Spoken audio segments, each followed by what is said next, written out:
রান্না করেই নাকি কোটি টাকা কামাই করছি। সবার মুখে একই কথা, কিন্তু আমার তো পকেট ফাঁকা। মানুষের কথায় কান দিয়ে লাভ নেই, আমার যা কাজ করতেই হবে। দিন শেষে বাবার বাড়িতেই শান্তি, এখানেই ভালোবাসা পাই। গ্রামে আসলে আমাকে রান্না করতে হয়, কারণ আমার হাতের রান্না সবাই পছন্দ করে। মাশাআল্লাহ, আমার মেয়েটা কত কাজ শিখে গেছে। এদিকে আব্বুর কষ্ট কমাতে একটা এয়ার ফ্রায়ার নিয়ে এসেছি, যেন আমি না থাকলেও কষ্ট ছাড়াই রান্না করতে পারে। আসসালামু আলাইকুম, কেমন আছেন সবাই? আশা করি ভালো আছেন। আমার মেয়েটা এদেরকে ভীষণ পছন্দ করে, গায়ে হাত দিয়ে আদর করছিল। তার নানুর বাড়ি সবচেয়ে বেশি প্রিয়, তাই ছুটি পেলে নানুর বাড়িতে ঘুরতে আসে। সকাল সকাল ঘুম থেকে উঠে নাস্তা শেষ করে আমরা দুপুরে রান্নার জন্য রেডি হয়ে যাই। আজকে অনেক কিছু রান্না করব, সবজি থেকে শুরু করে মাছ, মাংস। কি সুন্দর করে আমাকে সাহায্য করছে, কিন্তু কাজ কমানোর বদলে কাজ বাড়িয়ে দেয়। পরে আবারও খেলতে চলে গেছে। এদিকে আমরা আব্বুর জন্য একটা এয়ার ফ্রায়ার নিয়ে এসেছি, যেখানে আব্বু খুবই সহজে সবকিছুই রান্না বান্না করতে পারবে। মোটামুটি আমার কাটা বাচ্চা সবকিছু শেষ। এখন আমি আব্বুকে এয়ার ফ্রায়ারটা দেখাবো। খুব তাড়াতাড়ি রান্না শেষ করা যায় এবং অনেক মজার হয় খাবারগুলো। বর্তমানে টিকিউ আইউ এয়ার ফ্রায়ারটা বেশ জনপ্রিয়। এখানে আপনি পিজা, কেক এসব বানাতে পারবেন। এমনকি ভর্তা খেতে চাইলে গোটা আলু, বেগুন এগুলো দিয়ে রাখতে পারবেন, খুব সুন্দর হয়ে সেদ্ধ হয়ে যায়। আজকে আমি বেগুন ভাজি, পটল ভাজি এগুলো বানাবো।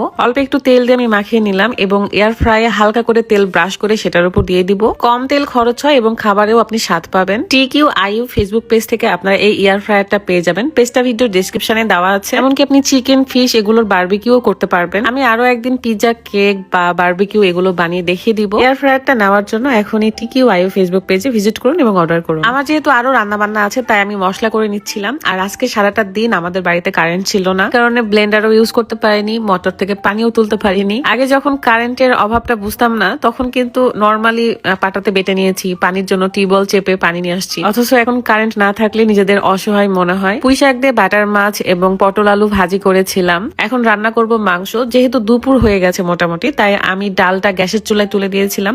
আজকের ডালটা অনেক মজার হয়েছে। গ্রামে আসলে গ্রামীণ টাইপের রান্না বান্না করতে বেশি ভালো লাগে। অনেকক্ষণ বসে থাকার কারণে পা লেগে গেছিল, এই কারণে আমি পাটা সোজা করছিলাম মাঝে মাঝে। এখন এই সিঁড়িগুলোতে নামতে মনে হয় যে কত ছোট ছোট, অথচ ছোটবেলায় এই জায়গাগুলো আমার কাছে অনেক বড় মনে হতো। এই সিঁড়ি, এই রুমগুলোতে কত দিন থেকেছি তা বলার বাহিরে। তখন এই দেয়ালগুলো আরো বেশি সুন্দর ছিল, স্মুথ ছিল।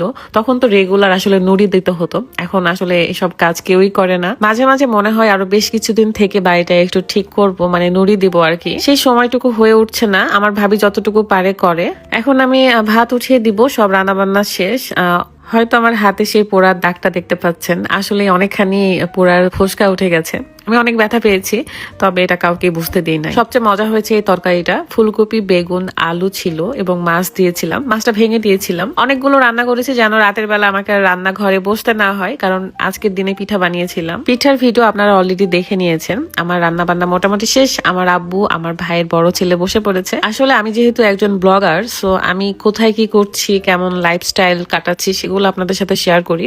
সম্পূর্ণই করি না, টুকটাক করি। 24 ঘন্টায় তো মানুষের অনেক কাজ থাকে, সেগুলো তো আসলে সব দেখানো পসিবল না। যতটুকু ভিডিওতে দেখানো যায় ঠিক ততটুকুই করি। খাওয়া দাওয়া শেষে থালা বাসন নিয়ে পুকুরে এসেছিলাম, কারণ কারেন্ট এখনো আসেনি। বিকাল 5টার পরে এসেছিল। এই তো বাসায় গিয়ে একটু রেস্ট নিয়েছিলাম, তারপরে পিঠা বানিয়েছি। সো আজকের ভিডিও এই পর্যন্তই। সবাই ভালো থাকবেন, সুস্থ থাকবেন, এন্ড মিথ্যা ঘটনা রটাবেন না, এসব আসলে ঠিক না। ভালো থাকবেন। আল্লাহ হাফেজ।